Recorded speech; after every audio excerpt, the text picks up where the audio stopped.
В русском языке есть много поговорок, призывающих нас терпеть. Например, «терпи, казак, атаманом будешь» или «терпение и труд все перетрут». Терпение и выдержка помогают нам справляться с трудностями, но бывает, что терпение превращается в пытку, и человек просто срывается. Где грань? На самом деле практика терпения и терпение для достижения какой-то цели – это хорошая практика. Это хорошее умение, когда человек может пренебрегать какими-то временными неудобствами и достигать своей цели. Другое дело, здесь есть две крайности. Крайность, когда человек терпит лишь только для того, чтобы достичь свои какие-то эгоистические цели.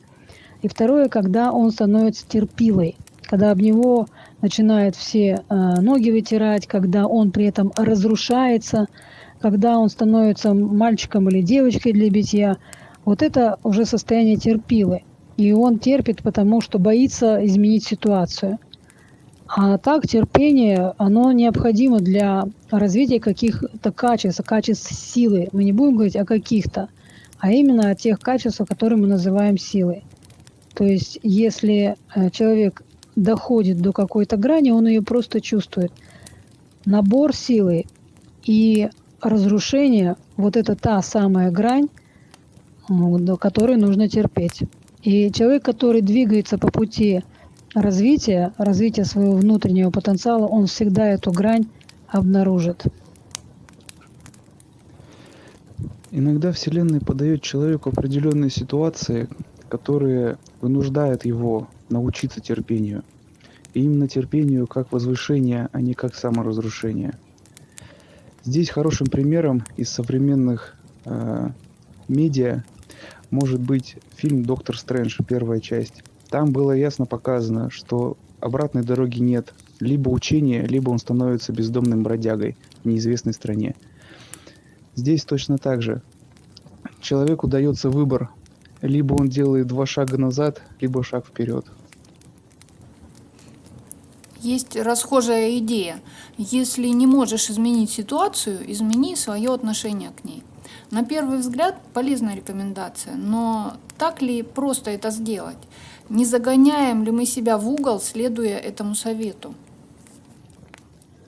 Изменить свое отношение к ситуации – это когда мы перестаем протестовать, упираться, саботировать, когда мы начинаем принимать то течение обстоятельств, которое оно есть. При этом не в состоянии бедняжки или состояние обреченности, а именно состояние терпения или понимания того, что раз ситуация дана, значит дана на нее сила, и просто нужно совершенно спокойно до конца выполнить свою работу.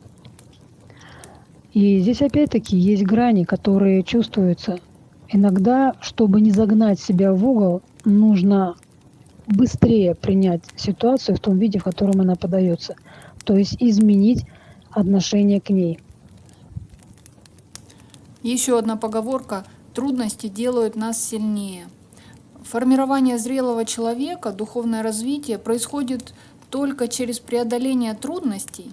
Может, есть более легкий путь в комфорте, достатке, беззаботности? Трудности трудностям рознь. Все дело в том, что чаще всего человек сам себе их придумывает, а потом, преодолевая их, говорит, какой он молодец, при этом говорит сам себе. Однако то, что мы сами себе создаем, не является тем, что стоит преодолеть и стоит создавать. Поскольку на это мы тратим жизненно необходимую энергию, но ничего не получаем взамен от Вселенной. Таким образом, не все трудности стоит преодолевать, особенно те, которые мы придумали сами себе.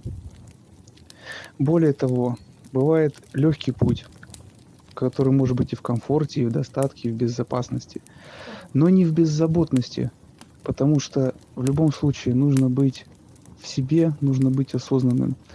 Иначе путь беззаботный или более легкий может превратиться в настоящий кошмар. Трудности действительно делают нас сильнее, потому что мы получаем опыт. Но очень часто люди именно из нежелания получать какой-то опыт создают себе еще большие трудности. Когда человек живет в достатке, комфорте, безопасности, у него все есть, все сложилось. Очень часто бывает так, что человек начинает этим злоупотреблять, перестает обращать внимание на путь развития. Ну, все есть.